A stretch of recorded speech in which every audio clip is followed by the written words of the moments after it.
দক্ষিণের আওতাধীন হাজারীবাগ থানা শাখা কর্তৃক আয়োজিত আজকের এই গণসমাবেশে এখন প্রধান অতিথির গুরুত্বপূর্ণ ভাষণ প্রদান করছেন ইসলামী আন্দোলন বাংলাদেশের সংগ্রামী সিনিয়র নায়েবে আমির, এদেশের ইসলামী রাজনীতির অন্যতম আইডল বীর সিপাহ সালার, এদেশের স্বৈরাচার বিরোধী আন্দোলনের অন্যতম অগ্রদূত, অন্যতম অগ্রসেনানী আল্লামা মুফতি সৈয়দ মোহাম্মদ ফয়জুল করিম শাইখে চরমনাই হাফিজাহুল্লাহ। নারে তাকবীর, নারে তাকবীর। আসসালামু আলাইকুম ওয়া রাহমাতুল্লাহি ওয়া বারাকাতুহু।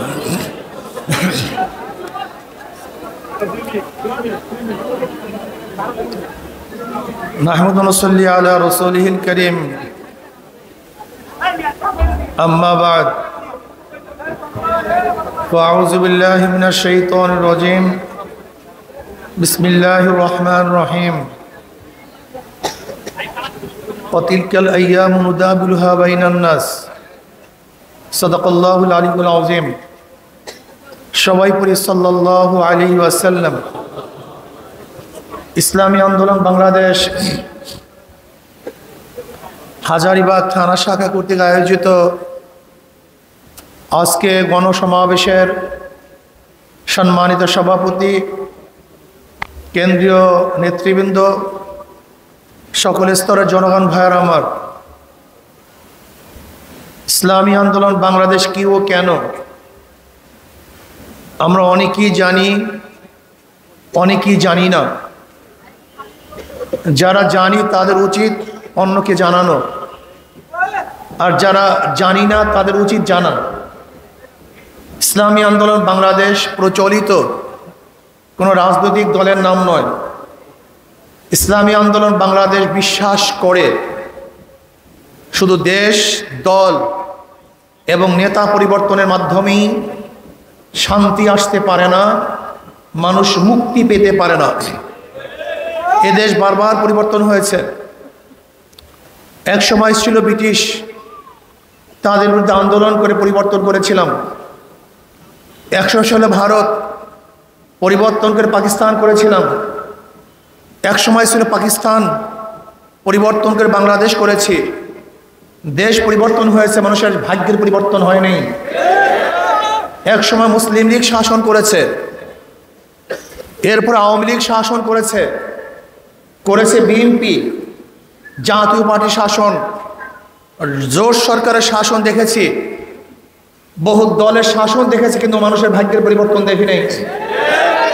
আমরা শাসক হিসেবে দেখেছিলাম আইয়ুব খানকে, দেখেছি শেখ সাহেবকে, দেখেছি জিয়াউর রহমান সাহেবকে, দেখেছি শাহ সাহেবকে, আর মহিলা নেতৃত্ব তো আমাদেরকে ফিসে দিয়েছে।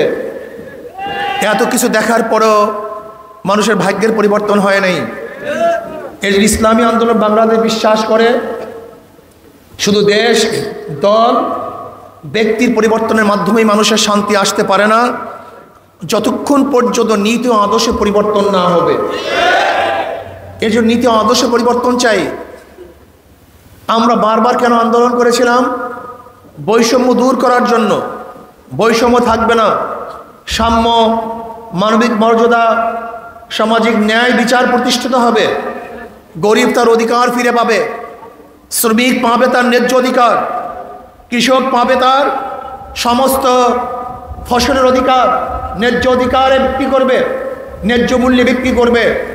দোকানদার তার অধিকার পাবে, পাবে কৃষক, শ্রমিক, মজদুর, জেলে, তাঁতি, ঋষি, কামার, মেতর সহ বাংলাদেশের মুসলমান, হিন্দু, খ্রিস্টান, বৌদ্ধ যত ধরনের মানুষ বসবাস করে, প্রত্যেকটা মানুষের ন্যায্য অধিকার ফিরে পাওয়ার জন্যই মানুষ বারবার আন্দোলন করেছে। এই বছর 5ই আগস্ট যে আন্দোলন হয়েছিল, সেই আন্দোলনের নেপথ্যও ছিল বৈষম্য বিরোধী আন্দোলন। বৈষম্য থাকবে না, কোনো বৈষম্য থাকবে না। কিন্তু আমরা কি দেখেছি?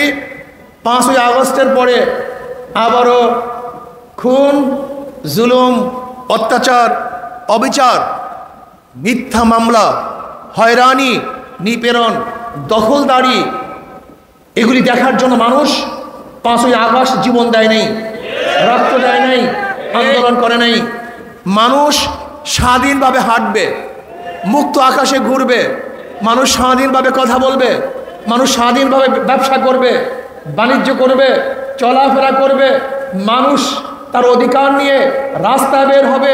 আমার মা বোনেরা ইজ্জত নিয়ে বাড়িতে ফিরবে, তারা ইফতিজিংয়ের শিকার হবে না, ধর্ষিতা হবে না, এসিড নিক্ষেপ তাদের উপরে করা হবে না। আমার যুবক সন্তানেরা মাদক আসক্তি হবে না, গাঁজা ধরবে না, ফেন্সিডিল ধরবে না, ইয়াবা ধরবে না। তাদের হাতে থাকবে কলম, মুখে থাকবে পড়াশোনা, যোগ্য উত্তাসী হয়ে বাংলাদেশের প্রত্যেকটা নাগরিক তারা যোগ্যতা অর্জন করবে, গোটা দুনিয়া নেতৃত্ব প্রদান করবে। কিন্তু আমরা কি দেখেছি, আজকে আমাদের সন্তানদেরকে মাদক আসক্তের মাধ্যমে ধ্বংস করা হচ্ছে। আজকে আমাদের এই জনসাধারণকে গড়ে তোলার কোনো পদক্ষেপ গ্রহণ করছে না। এর কারণটা কি? এর মূল কারণ হলো শুধু দল এবং নেতার পরিবর্তন হয়, নীতি ও আদর্শের করে পরিবর্তন হয় না। আপনারা গতকালকে দেখেছেন গোপালগঞ্জে আবার হত্যা হয়েছে, আবার আক্রমণ হয়েছে, মানুষ মারা গেছে। বাংলাদেশের আর কোনো মানুষ এই রাজনীতি করতে গিয়ে মারা যাক, এইটা আমরা চাই না। বাংলাদেশের কোনো যুবকের জীবন যাক, এইটা আমরা চাই না। চাই না আমরা কোনো মায়ের বুক খালি হোক, চাই না আমার কোনো বোন বিধবা হোক, চাই না আমার কোনো বাচ্চা এতিম হোক। আমরা চাই প্রত্যেকটা মানুষের অধিকার, প্রত্যেকটা মানুষের বাক শক্তি ফিরে পাবে, প্রত্যেকটা মানুষ অন্ন, বস্ত্র, বাসস্থান, চিকিৎসা সব কিছুর অধিকার ভোগ করবে, যেখানে থাকবে না ঘুষ, যেখানে থাকবে না লুট, যেখানে থাকবে না কোনো সন্ত্রাস, যেখানে থাকবে না কোনো অবিচার। সমস্ত মানুষ তার অধিকার ফিরে পাওয়ার জন্যই আন্দোলন করেছি, সংগ্রাম করেছি, রক্ত দিয়েছি, আমরা রাজপথে ঝাঁপিয়ে পড়েছি। কিন্তু হচ্ছে না কেন? এটা হবে না। আপনারা জানেন সংবিধানের মধ্যে গণতন্ত্রবাদ, সমাজতন্ত্রবাদ, ধর্মনিরপেক্ষবাদ এবং জাতীয়তাবাদের এই নীতি আদর্শ অনুযায়ী দেশ চালানো হয়েছে, কিন্তু মানুষ শান্তি পায় নাই। নতুন বাংলা দেখেছি, সবুজ বাংলা দেখেছি, সোনার বাংলা দেখেছি, ডিজিটাল বাংলা দেখেছি, কোনো বাংলার মানুষকে শান্তি দিতে পারে নাই।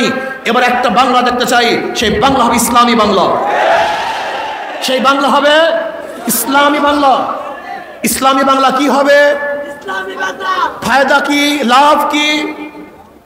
14 লক্ষ কোটি টাকা এ দেশ থেকে কেউ বিদেশে পাচার করবে না, ব্যাঙা লুটপাট হবে না, ঘুষ দিতে হবে না, চোরেরা চুরি করতে পারবে না, ডাকাতরা আঙ্গুল ফুলে আর কলা গাছ তো দূরে করে বট গাছ হতে পারবে না। প্রত্যেকটা গরিব তার অধিকার ফিরে পাবে। রিক্সাওয়ালা, শ্রমিক, ক্রেতা, জালিরা, জেলে তাঁতিরা তাদের অধিকার ফিরে পাবে, পুরুষরা তাদের অধিকার পাবে, আমার মা বোনরা তাদের অধিকার পাবে। যারা জালেম এরা সব সময় আমাদের মাথার মধ্যে ঢুকায়, ইসলাম যদি ক্ষমতা আসে মহিলাদের অবস্থাটা কি হবে? এরা কি করবে? মহিলারা তাদের সম্মান ইজ্জত নিয়ে বসবাস করবে, তাদের ন্যায্য অধিকার প্রতিষ্ঠিত হবে, তাদের চেহারা এসিড দিয়ে ঝলসে দেওয়া হবে না, তাদের দিকে কেউ লুলুপ দৃষ্টি তাকাবার ক্ষমতা রাখবে না।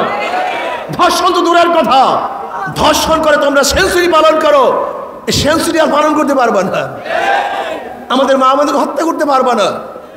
ইসলাম সবচেয়ে বেশি মহিলাদেরকে অধিকার দিয়েছে, কাজে ইসলাম যদি প্রতিষ্ঠিত হয় মহিলা তার অধিকার পাবে, ন্যায্য অধিকার পাবে। বলতে পারেন ইসলাম যদি ক্ষমতা আসে বিজাতিদের অবস্থা কি হবে, সংখ্যালঘুদের অবস্থা কি হবে? আপনারা জানেন ইসলাম ক্ষমতা আসলে সংখ্যালঘুরা সবচেয়ে ভালো থাকবে, বাংলাদেশের নাগরিক হিসাবে তাদের অধিকার সমান থাকবে। এগুলো সব জুজুর ভয়। আপনি কি জানেন, কি বলেন? একজন চোর চায় না থানায় ভালো একজন ওসি আসুক, ডাকাত চায় না জেলে একজন ভালো এসপি আসুক, ঠিক ডাকাত এবং চোরেরা চায় না এদেশে ভালো শাসক শাসন করুক। এটা চোরেরা চায় না, ওদের চুরি বন্ধ হয়ে যাবে। আমি গরিব বাবাদেরকে বলবো, হ্যাঁ আমার গরিব বাবারা, ইসলামকে পছন্দ করেন না কেন? ইসলামের সমস্ত অর্থনীতি তো গরিবদের জন্য। জাকাত কাদের জন্য? ধনীদের জন্য না গরিবদের জন্য? ফিতরা কাদের জন্য? ওশর কাদের জন্য? মানত কাদের জন্য? দান কাদের জন্য? সবই ইসলামের অর্থনীতি, সবই গরিবদের জন্য। সেই গরিব ইসলামকে কেন পছন্দ করে না আমি তো বুঝি না। তুমি কি জানো ইসলাম ক্ষমতা আসলে কি হবে? শুধু একটা উদাহরণ দিলে বুঝতে পারবা। ওমর ইবনে খাত্তাব রাদিয়াল্লাহু তাআলা আনহু খুতবা দেওয়ার জন্য দাঁড়াইছেন। এক পাবলিক জনসাধারণ বলতেছে, আমিরুল মুমিনিন আপনার খুতবা শুনবো না, যতক্ষণ পর্যন্ত প্রশ্নের জবাব না দিবেন ততক্ষণ পর্যন্ত আপনার বক্তব্য শুনবো না। কি প্রশ্ন? আপনার শরীরের মধ্যে বাইতুল মালের কাপড়ের জামা, আমার শরীরের মধ্যেও বাইতুল মালের কাপড়ের জামা, কিন্তু আপনার জামা সুন্দর, ঢিলা ঢালা সুন্দর, কিন্তু আমার জামা তো সুন্দর হয় নাই। নিশ্চয়ই আপনি বাইতুল মালের থেকে আত্মসাৎ করেছেন, কাপড় বেশি নিয়েছেন। এই জবাব না দেওয়া পর্যন্ত আপনার খুতবা শুনবো না। আপনি আমাদের খেয়ানত করেছেন। কে বলছে? একজন সাধারণ পাবলিক, জনগণ। কাকে বলছেন? অর্ধজাহানের বাদশা, অর্ধজাহানের বাদশা, তাকে বলতেছেন। জবাব দেন, তারপর খুতবা দেন। ওমর ইবনে খাত্তাব রাদিয়াল্লাহু বললেন, এই জবাব তো আমি দেব না, আমার ছেলে আব্দুল্লাহ দেবে। আব্দুল্লাহ রাদিয়াল্লাহু দাঁড়ালেন।